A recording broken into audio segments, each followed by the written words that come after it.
Good morning बच्चों, आपका फिर से स्वागत है विज्ञान विषय के कक्षा में। मैं कृष्ण कुमार अमिताभपुर आप लोगों का स्वागत करता हूँ। आज मैं विज्ञान कक्षा 7 का इकाई 2 रेशम से वस्त्र तक नामक पाठ पढ़ाऊँगा। इसमें जो बात कही गई है इस पूरी किताब में, हालांकि रेशों से वस्त्र तक इसका नाम है, लेकिन इसमें इस किताब में से बात की गई है सिर्फ और सिर्फ जंतु रेशे यानी जानवर रेशों के बारे में। तो मैं आपको एक प्रारंभिक नॉलेज दे देता हूँ कि रेशे कितने तरह के होते हैं, रेशे हैं क्या चीज़। तो आपने ऊनी कपड़े पहने होंगे जाड़े में, स्वेटर गर्मी के लिए, या सूती कपड़े पहनते हैं, कोई से भी कपड़े पहनते हैं, उसमें से जो धागे निकलते हैं पतले पतले जिनसे वो बुने हुए होते हैं, उनको भी यदि उधेड़ा जाए तो आपको पतले पतले रोए जैसे जो है रचनाएँ उसमें से निकलती है। ये जो पतले पतले रोए जैसे रचना है यही रेशा कहलाता है। अंग्रेजी में हम फाइबर बोलते हैं इसको, याद रखिए, अंग्रेजी में हम इसको क्या बोलते हैं, फाइबर। यानी कि इसका मतलब ये हुआ कि फाइबर के इन्हीं रेशों से यानी फाइबर से या रेशे से धागे बने होते हैं और इन धागों से ये कपड़े बुने हुए होते हैं। तो हम देखिए, इस पर हमने आपको बनाया है एक कॉन्सेप्ट मैपिंग जैसा। रेशे कितने तरह के हो सकते हैं? रेशे को अंग्रेजी में हम फाइबर बोलते हैं। एक तो एनिमल फाइबर हो सकता है जिसको हम हिंदी में जानवर रेशे कहते हैं, दूसरा प्लांट फाइबर यानी पादप रेशे, और तीसरा एक तरह का हो सकता है जो कभी आपकी किताब में नहीं दिया है। हालांकि छठवीं क्लास के स्टैंडर्ड में, सॉरी छठवीं स्टैंडर्ड की क्लास में जो है क्वेश्चन में दिया गया है, उसमें भी थ्योरी में नहीं दिया है, लेकिन क्वेश्चन में पूछा गया है कि कौन सा संश्लेषित रेशा है। एक संश्लेषित यानी सिंथेटिक फाइबर्स, या इसको हम भी कर सकते हैं आर्टिफिशियल फाइबर या मैन मेड, क्योंकि हम इसे हम बनाते हैं तो हिंदी में इसको कहते हैं संश्लेषित रेशे या मानव निर्मित रेशे या कृत्रिम रेशे। एक और शब्द आता है कृत्रिम। कृत्रिम कहीं भी आए आप समझ जाइए कि हम प्रकृति में नहीं पाया जाता है, बल्कि हम इंसानों ने बनाया है या किसी और जीव जंतु ने बनाया है। जो भी कृत्रिम का मतलब होता है प्राकृतिक नहीं। तो संश्लेषित यानी सिंथेटिक फाइबर्स में या संश्लेषित मानव निर्मित रेशे में पॉलिएस्टर, नायलॉन, इस तरह टेरिकॉट, टेरिलीन, बहुत सारी चीज़ें हैं। फिर आज हम बात करते हैं जानवर रेशे की। तो जानवर रेशे में क्या क्या आता है ऊन, रेशम, और प्लांट रेशे में रुई, जूट, या ये तो भी रुई तो सबसे मुलायम है, हम वस्त्र पहनाते हैं पहनने के लिए। जूट का इस्तेमाल बोरी और बनाने में होता है, टाट बनाने में होता है। यह और भी फाइबर होते हैं। अभी राइट नाउ कोई उसका कोकोनट मतलब नारियल का जो रेशा होता है उसका इस्तेमाल, उसकी नारियल से मजबूत रस्सियाँ बनती हैं, या डोरमैट उसकी भी चटाई बनती है, काफ़ी अच्छा होता है। तो ये पादप रेशे हो सकते हैं। इसके बाद से हम बात करेंगे अब स्पेशली इस पाठ में एनिमल रेशे सॉरी जानवर रेशे के बारे में बात कही गई है, तो हम इसी को लेकर के चलेंगे। तो इसमें है ऊन क्या होता है, ऊन देने वाले जंतुओं के बारे में, भेड़ पालन और आपको प्रजनन। इसके अतिरिक्त और भी सब चीज़ें होंगी कि ऊन कैसे बनाया जाता है, इसके बारे में हम विस्तृत व्याख्या मतलब ये कहेंगे, समझाएंगे आपको विस्तृत रूप से। तो चलिए शुरुआत करते हैं। शुरुआत करने से पहले ये रखिए, वीडियो को पॉज करिए और आपको ये नॉलेज के लिए आप लोग लिख लीजिए। ऊन साधारण शब्दों में साधारणतः हम ये कहते हैं कि भेड़ के त्वचा के बालों त्वचा से जो मुलायम रेशे प्राप्त होते हैं, मुलायम बाल जो प्राप्त होते हैं, उन्हीं को ऊन कहते हैं। यानी भेड़ के मुलायम त्वचीय बालों से प्राप्त बाल या ऊन रेशा ऊन कहलाता है। तो आपको यही लिखना होगा। आपको ये किताब में भी मिल जाएगा, तो इसे लिख लीजिएगा। तो देखिए मैंने आपके लिए लिख दिया है कि भेड़ के समानांतर लिखना चाहिए। साधारणतः भेड़ के त्वचीय घने मुलायम बालों को ऊन कहते हैं। भेड़ के अलावा याक, लामा, अल्पैका बकरी आदि से ऊन निकाला जाता है। अब हम बात करते हैं कि ऊन देना जल्दी हुई है। भेड़ पालन एक चीज बात आ रही है, वर्णात्मक प्रजनन। तो ये हम इंसानों की फितरत रही है कि जिन चीज से भी जिन जंतुओं से, पौधों से या हमें फायदा होता है, हम अपने इच्छा अनुसार उनकी संख्या बढ़ाते हैं या कह लीजिए पालते हैं। जैसे गाय भैंस से दूध मिलता है तो हम उनको पालते हैं, भेड़ से ऊन मिलता है तो उनको पालते हैं, है ना। ऐसे ही गेहूँ और धान के पौधे हमारे लिए खाने के लिए उपयोग होते हैं, तो हम उनको नर्सरी उनका खेती करते हैं। तो भेड़ों का भी पालन किया जाता है। आज जो भेड़ पालते हैं उनको हम गणेरिया बोलते हैं। उसके बाद से वो जब भेड़ पालन में मतलब उनके शरीर पर जब ऊन मतलब उनके त्वचीय बाल बड़े हो जाते हैं तो गर्मी के मौसम में उनको काट लिया जाता है। खैर थोड़ा सा ये मामला अलग हो रहा है कि हम ऊन कब निकालते हैं, कैसे निकालते हैं। थोड़ा सा हम बात करते हैं वर्णात्मक प्रजनन का। प्रजनन की बात तो ऐसे ही है, आपने पढ़ाई है कि किसी भी जीव द्वारा अपने जैसे जीव को उत्पन्न करना प्रजनन कहलाता है। लेकिन ये वर्णात्मक प्रजनन क्या है, तो इसको समझिए। वर्णात्मक शब्द बना है वर्ण से, बात कर रहे हैं वर्णात्मक प्रजनन। ये वर्ण से बना हुआ है। वर्ण मतलब होता है चयन।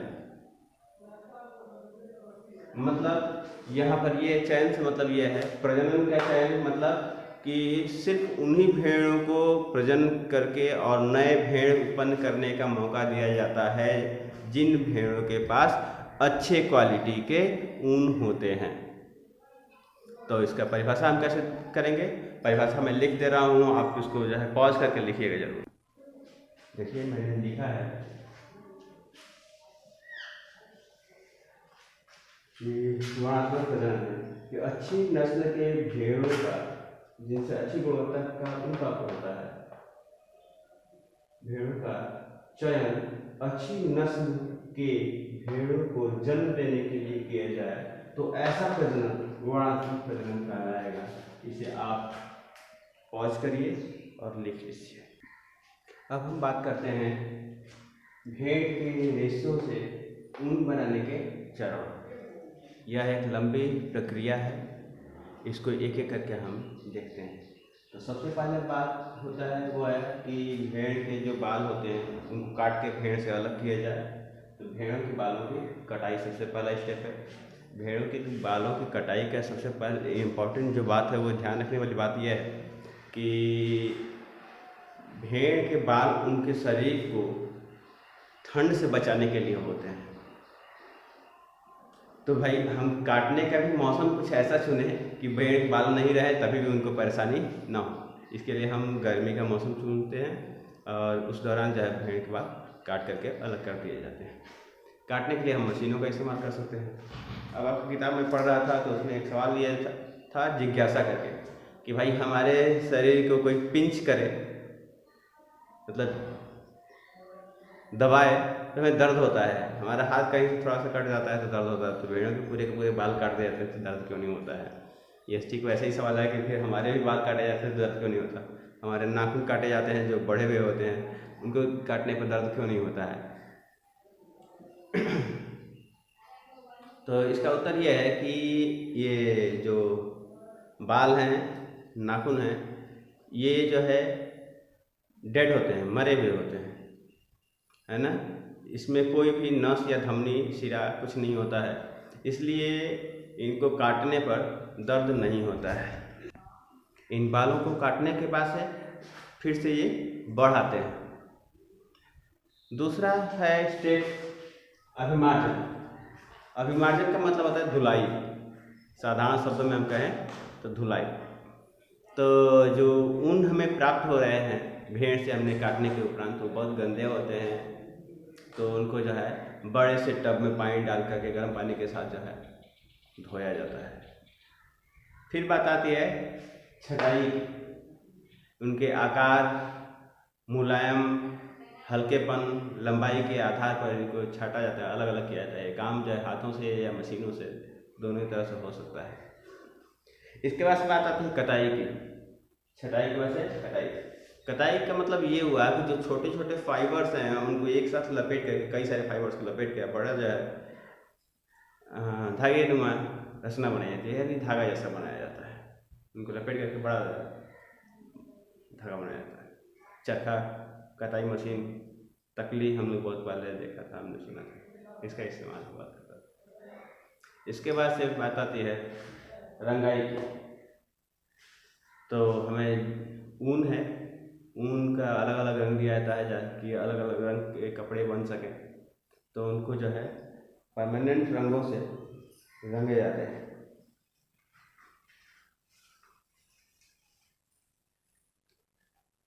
रंगने के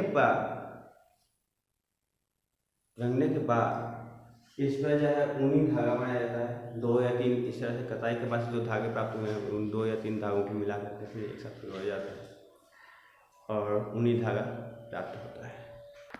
तो इस तरह से हमने देखा अभी तक कि धागे जो है रेशे क्या होते हैं, कितने प्रकार के होते हैं, ऊन क्या होता है, वर्णात्मक प्रजनन क्या होता है, ऊन कैसे बनाया जाता है। अब हम बात करते हैं दूसरा जो जंतु मतलब जानवर रेशा है, वो है रेशम। तो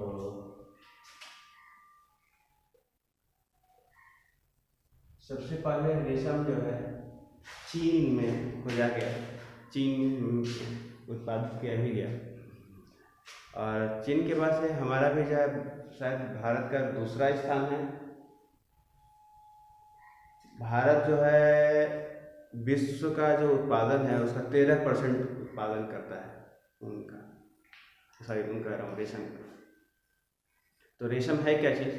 रेशम आप समझिए, रेशम प्रोटीन का बना होता है। रेशम का एक कीट होता है, रेशम का एक कीड़ा होता है जो रेशम को अपने लार से बनाता है। तो रेशम के कीड़े के बारे में जानकारी लें कि जो रेशम का कीड़ा होता है कुछ इस तरह का होता है, चित्र देख लीजिए। ये रेशम का जो है कीड़ा है, मादा बड़ी होती है, नर छोटा होता है। ये इनका बच्चा कह लीजिए, ये और ये इसके अंदर जो है, और जिसको हम कैटरपिलर कहते हैं। तो आपने देखा रेशम का जो कीट है, वयस्क कीट कुछ इस तरह के होते हैं।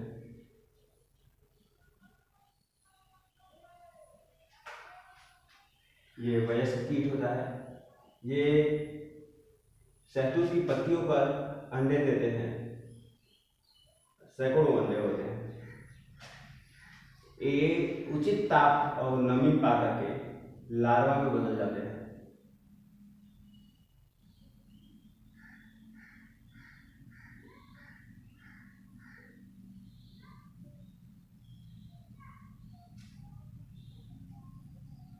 ये लार्वा पत्तियों को खा करके, शहतूत की पत्तियों को खा करके, और फिर जो है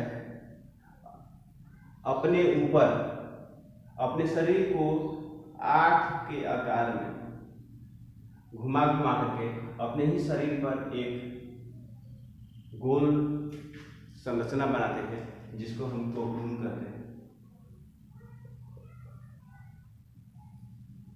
हिंदी में कोया बोला जाता है। ये कोया बनता कैसे है, यही बहुत इंपॉर्टेंट चीज है रेशम के लिए, कि इसके सैलिवरी ग्लैंड से, लार ग्रंथि से लार निकलता है, जो कि हवा में आकर के सूख जाता है। ये बार बार अपने ऊपर ऐसे ऐसे लपेट लपेट करके कोकून बनाता है। जब ये जो है बहुत सारे पतली पतली धागा जो होते हैं इसके रेशम के, इसके ऊपर जो है लिपट जाते हैं। अब यही स्टेज जो है हमारा इम्पोर्टेंट है, क्योंकि इसके बाद से यदि हम अभी भी छोड़ दें तो क्या करता है कि इसके अंदर जो प्यूपा बनता है वो अपने ग्रंथि से एक पदार्थ निकालता है, जो कि इसको यहाँ से पिघला देगा, गला देगा। जब कोया पिघल जाएगा तो इससे जो है वयस्क कीट फिर से बाहर अलग हो जाता है। लेकिन दिक्कत ये हो जाएगी अब कि ये जो हमने इसको जो कोया है और ये कट गया, तो इसके जो धागे हैं, रेशे हैं, टुकड़े टुकड़े टुकड़े टुकड़े हो जाएंगे, जो कि अब किसी काम के रह नहीं जाएंगे। तो इससे क्या किया जाता है कि कोकून से वयस्क कीट निकलने से पहले ही इसको कोकून को 95 डिग्री से 97 डिग्री के आसपास 10 से 15 मिनट के लिए उबाल लेते हैं। इस तरह से उबालने से होता यह है कि इसके अंदर जो प्यूपा होता है, इसका नाम प्यूपा है, इसके अंदर जो जीव है प्यूपा, ये मर जाता है। अब प्यूपा मर गया तो इसको पिघलाने का, इसको गलाने का कोई चांस ही नहीं। इसे उबालने से एक फायदा और होता है कि जो इस रेशे के चारों तरफ जो चिपचिपा पदार्थ लगा होता है, जिसके कारण वो रेशे चिपके हुए हैं और कोकून का निर्माण हुआ है, वो रेशे अलग अलग हो जाते हैं, चिपचिपा पदार्थ घुल जाता है, और उसके बाद से इसकी रीलिंग यानी कि एक धागा निकाल करके उसको अलग लपेटना आसान हो जाता है। तो इस तरह से हम जो धागा इस कोकून से अलग कर लेते हैं, यही कहलाता है रेशम।